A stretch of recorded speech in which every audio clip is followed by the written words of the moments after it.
This is Jeremiah Riggins from Sanctuary Family Farms. I'm married to Katie Riggins, and we have two boys, Ben and Sam, who are 10 and 13 years old.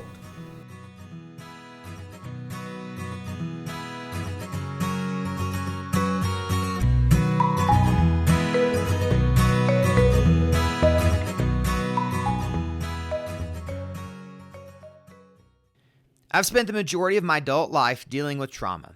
As a counselor, it is just part of the job. Whether it's a soldier talking about losing his best friend or a young boy talking about losing his mom to an overdose, my calling was to provide comfort to the suffering. As I've gotten older, I am now in a phase of my life where it is no longer my job, but I still feel called to help those that are suffering. I've found that when we help other people, we never leave untouched. I will never see the world as okay. I have seen how broken the world can be, and once you have seen this, you can't unsee it. On the mild end, life can just seem unfair. On the extreme end, people can be downright evil towards each other. I learned to approach this by falling back on God's promise that He is in control, Isaiah 14:24, and that He will never leave us, Deuteronomy 31:6. Over time, this has built a sense of mostly calm endurance of whatever is happening in my life. However, God is a God of cycles, Ecclesiastes 3. For everything there is a time and a season. The seasons of life are meant to get us ready for the next season. The rain comes in one season to make the plants grow in the next season. These plants die to make room for the next season. Sometimes God gives us grace in one season, and when that time is up, He moves that grace and peace to move us on to the next season. Lately, God has been moving me out of the season of calm endurance. When difficult things happen in my life, I have been trying to stay calm and say, He is enough, and just endure it. However, lately, I have not had peace in this. More and more I'm hearing, this isn't enough. For over a month, I've been struggling with this and asking God, what am I missing? What He has shown me is that enduring circumstances and knowing He is in control isn't enough. I must endure with a joyful heart. I have to look for where I can show His love in the circumstances I am going through. It can no longer be about how my circumstances affect me, but it must be about how I affect others in the circumstances I am going through. He is helping me to see that calm endurance was good, but that season is in the past. It is time to fight back against evil and darkness and to shine His light into the dark places. So what does this mean, and how do we do this? The two things that combat Satan are joy and peace. The Bible says that Satan has come to steal and to kill and to destroy, but Christ has come to give us life more abundantly. John 10:10. In Nehemiah 8:10 it says, "For the joy of the Lord is your strength." When the disciples were persecuted, they left with joy in their hearts. Acts 13:52. The first step to find joy in what you are going through is to pray for it. Lord, give me your joy today. Help me to show your love in what is going on around me. Second, every day look for where God is blessing you. Find things that you are grateful for. Lord, thank you for letting me wake up today, for my kids being healthy. Find whatever you can be grateful for. Third, stay focused on the mission and not yourself. No matter what you are going through, you can ask God to help you show His love to the people around you. Lord, let my life be an example of your love and peace. For me, now is the season to fight back, not just endure. I will fight back by showing that no matter what is going on, His joy and peace is greater than Satan or any struggle I am going through. Where there is darkness, I will shine His light. The joy of the Lord is my strength.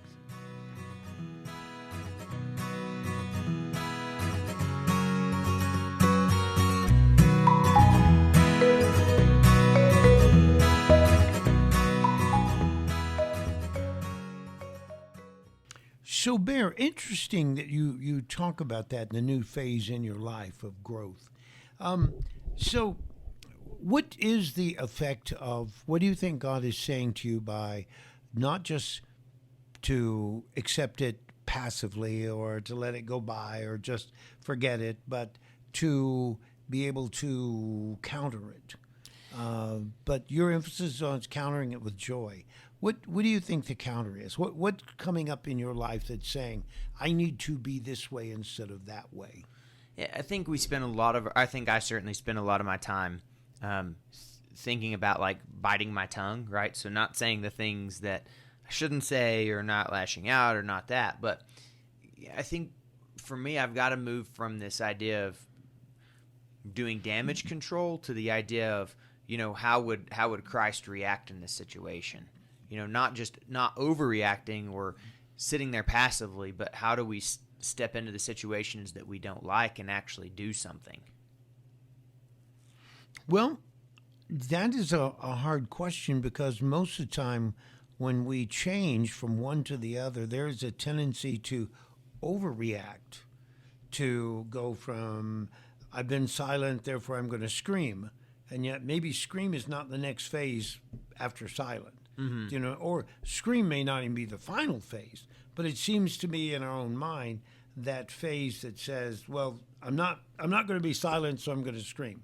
So in that, how do you think Christ, what did some examples, or an example where Christ did not keep silent?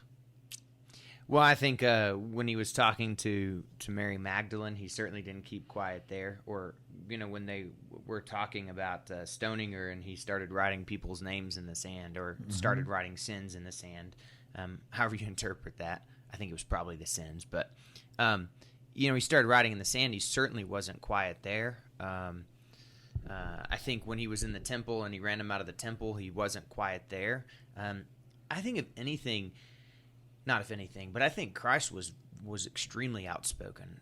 From the time he was 33 on, I think he was, you don't see a whole lot of him you don't really see him being a quiet person. Just quietly sitting and taking things in. I think he was pretty proactive in a lot of what he did. The word comes across to me as as not how you say it, but the intensity that you say it. Either you have to say it with bold and confident, and when you say it with that, it's like a solid resolve. To me, it's like if you hit against something and it gives, then you know that actually it's this far in. It's giving. It's got a leeway. But when you come up against something and it's just solid. This is it. This is the way it is. And sometimes I don't think people know how to do that. Yeah, I think if you really want to get down to kind of the brass tacks of how we walk in confidence, how we walk in boldness, how we deal with this, is really, when you get down to it, is are you looking out for you, or do you look out for the kingdom? Are you speaking out of yourself, your emotion, what your feels are, where you're at, or are you speaking out of where Christ is at? And I think that really is the boiled down part. Peter didn't like miraculously change the last how many ever years of his life to be bold. He simply was more Christ focused than anything else. He didn't say, I'm Peter, you can't talk to me that way. He said, you can tell me to do what you tell me to do, but all I can speak is the truth of Christ and what I've seen. So he walked in the boldness of Christ, not in the boldness of himself. And I think that's really what it boils down to. Are you going to be me focused, or are you going to be him focused? I think of the example of Christ in the temple when he overthrew the money changers. And he didn't just overthrow them and keep quiet about why he did it or whatever. He said, my Father's house should be called a house of prayer. You've made a den of thieves. And I'm sure he had that discussion with them before he turned over the table. Because I don't think he just walked in and flipped the table up and gone, okay, guys, screw you. So I think that's there. I think it's hard sometimes for us to stop and ask yourself the question, like you said, is this about me and my feeling? Is this about my opinion? Or is there a biblical position here that I need to stand on? A biblical position, not necessarily is this right or wrong, but is this the right attitude? Because I think we're responsible for our attitudes as well as our actions. Yeah. Like you said. I don't think we deserve the right. As I used to say, you don't have a right to throw up on people. Yeah. Because you're sick, okay, go and take care of your sick, but don't throw up on them. Right. But then at the same time, when it's biblical, it's just biblical. Right. And I really agree with that, because when you look at the Old Testament versus the New Testament, the Old Testament was about doing, the New Testament was really about attitude. When you look at how he talked to him, he said it's not enough just to not cheat on your wife, but if you covet another man's wife, that's the same as cheating on your wife. You're doing the same thing. It was all about attitude and relationship and that kind of piece. It was really the big cutting piece between the Old Testament and the New Testament. And where he had his most conflict with the Pharisees and the Sadducees was that difference in attitude. They could follow the letter of the law, but not the spirit. Exactly. And I think that's important to ferret out in ourselves. To me, it's like I've got to learn to set aside what generates a bad attitude in me, and that's usually my feelings. Because when I get my feelings hurt, I have a bad attitude. When I think in terms of what it means to me, then I have a bad attitude. Sometimes it even gets so deep as to say, when I think it's unfair, am I really thinking about being unfair to me, or is it unfair to the kingdom? Because I can hide behind the kingdom very well with my own unjustified attitudes. And here's something that I've kind of learned about going back to the attitude piece is, most people don't realize this about me, but I struggle with anger issues from time to time, and just part of kind of who I am. I think quick and it comes out quick, but what I found is I wanted to change that in my relationships, so I got to where I bit my tongue more and I thought about what I said and that kind of thing, but it didn't fix anything, because the less I got angry, the more I got chewed up internally. And so I wouldn't say anything out loud, I wouldn't lash out loud, but I would be in turmoil for days at a time, because when the attitude wasn't changed, the lashing out was the catharsis to the attitude. If I was internally angry and then I lashed out or yelled, that was the relief valve for that internal attitude. So until I started changing the attitude and saying, hey, we've got to replace this with joy. What would Christ do in this situation? Basically a lot of prayer about give me your joy even in the situations that I don't like. It never really, even not being angry didn't fix the problem, because I still had an angry attitude, even when I didn't react angry. And it was that was the most frustrating part of it. And I still struggle with it, is never feeling that you get angry and then you never feel like there's a valve for it and you never feel justified. Yeah, I'm not sure that anger, I think of James, I've been reading in there, where he said, be quick to listen, slow to speak. And I think sometimes for me, I know I am the same way, identically. Sometimes I sit back and I said some months ago, maybe a year ago or more, I said, if words are like apples of gold and silver, then how sparing they should be instead of how plenteous they are. So I began to say, well, you know what? It's more important that I hear the person than that I refute every word in that is wrong, that is wrong. And, suddenly I became somewhat more quiet and listening and thinking through before I responded to it, the quick response. And I find that when I do that, when I can listen and wait and let the other person think through what they're saying, sometimes I actually am giving the other person an opportunity to correct themselves more than I could correct them by verbally trying to correct them. Giving them time to think through what they're saying. But at the same time, if I think, the words I can come up with, and that's important, sometimes words carry more weight than the wind behind them. If I get angry, I put a lot of wind into my anger. But if I use the weight of my words and say, well, do you really think this? Do you really consider this? Is really that? Or say, so what seems to be the problem? Then I want to hear the person, because that's where I would make a mistake, is come to judgment too quick. And now if I hear the person and I hear them out and they're full of bull, then they're still full of bull. So I just point out the fact that, very simply, I believe according to scriptures that's full of bull. Now, I can say it's full of bull as far as I'm concerned, but I don't carry the weight of the anger over to it. It's kind of what Gamaliel said, right? We can try to suppress what he says, but if it's God, you're fighting against God. And if we leave it alone, the stupidity of it will extinguish itself. Exactly. Kind of bouncing off of that, though, we always think about, or I have always thought about Christianity from the point of sacrifice. You see the cross. Everybody sees the cross as a sign of redemption. But the cross was never meant as a sign of redemption. It was meant as a sign of sacrifice, how Christ talked about it. He said, he said, can you drink the cup I can drink of? Can you take up your cross and follow me? But I think it's like over time you just really see the depths of sacrifice, because even cutting yourself off from the expression of the emotions that rumble up is a form of sacrifice. Listening to someone all the way through to the end is a form of sacrifice. Not intervening, not saying something else.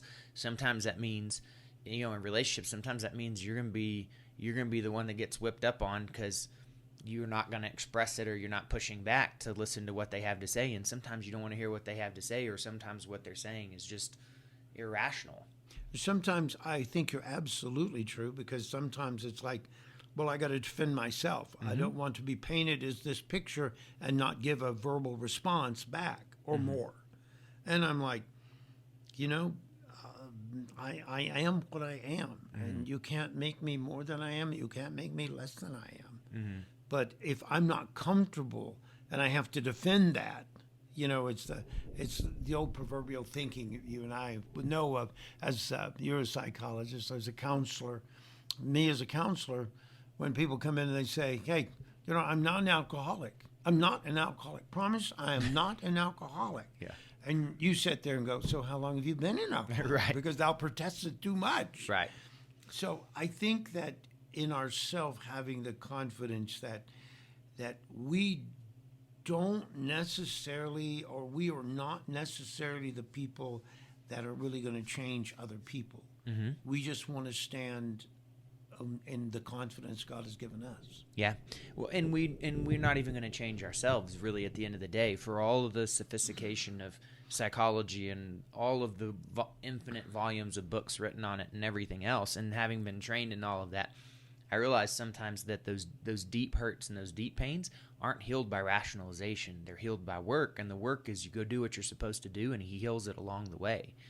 Because there's nothing I can do to change that internal feeling that springs up. It can only be replaced by his joy, and I can't rationalize my way to his joy. His joy is something he gives just because I do the work. And so I got to get up and do the work, do what I'm supposed to do, take the next step, do the next right thing.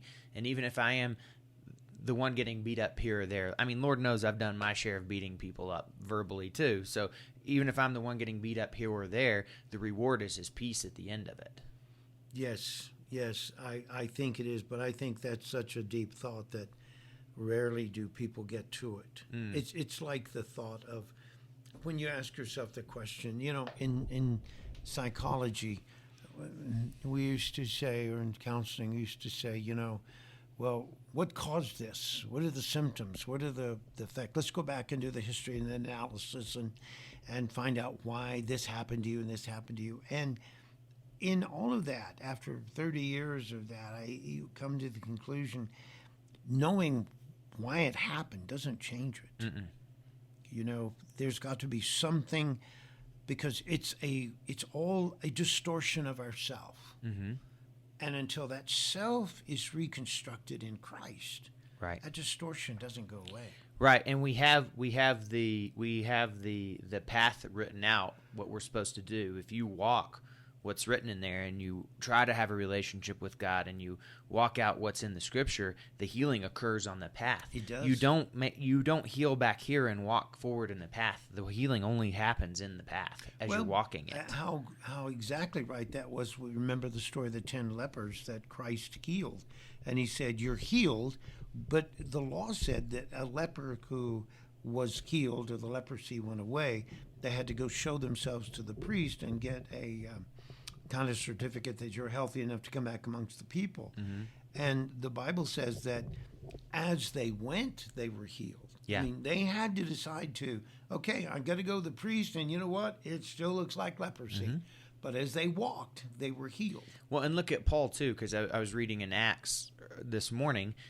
Look at Paul. So he was knocked off. He was blinded. He was blind for a certain number of days. He went to, I think it was Ananias or whoever he went to. He prayed for him. His vision was healed. He was saved. He was baptized. He was filled with the Spirit, and he went on preaching. His healing had to occur as he was walking that out, because there wasn't enough time in between there for him to heal all that other stuff, because he literally went from persecuting probably 1 month to being saved and preaching the next. It wasn't a long period of time, humongous period of time between when Jesus knocked him off the donkey and when he was saved. Yeah, no, it really wasn't. And I think there's that it comes to the fact of the Bible where it says, old things were passed away, all things are become new. And yet, if you read that more literally in the Greek, it's more things are becoming new. Yeah. It didn't transform me instantly. I didn't go from. I used to have a friend named Tommy Grissom. He was an alcoholic, and he prided himself in it. And he used to get up and say, because he was a song leader in the church I pastored, he got up one time and he said, "I just want you to know that before I met Jesus Christ, I was a drunken slob. And he said, after I met Jesus Christ, I was just a slob." So he was saying not everything goes away instantly. Yeah. But in the fact, those things that do put us on a road to going down that road. Like you said, Paul was on the road, and he was fixed and assured, and he knew where he was going. Yeah. Well, good, man. We could talk about this a long time. Sometimes I wish we'd just sit and talk about how to, this is how to help people heal, but maybe in a more direct way. If God says so, we will. And if God doesn't, we won't. Yeah. Thank you so much. Thanks, Paul.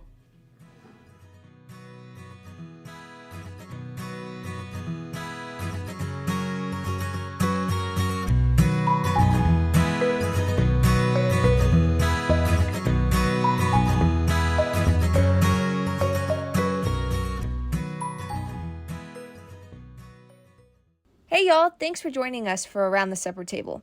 At Sanctuary Family Farms, we want to be real. Whether that's through our blogs, daily verses, or even Nana's recipes, we want to share the messages that God has laid on each of our hearts. If you liked what you heard today or want to get in touch with us, you can find us on Facebook and YouTube at Sanctuary Family Farms or our website at www.sanctuaryfamilyfarms.com, where we share our recipes and blogs and sell farm fresh beef and pork. We can't wait for you to join us again for next week's episode.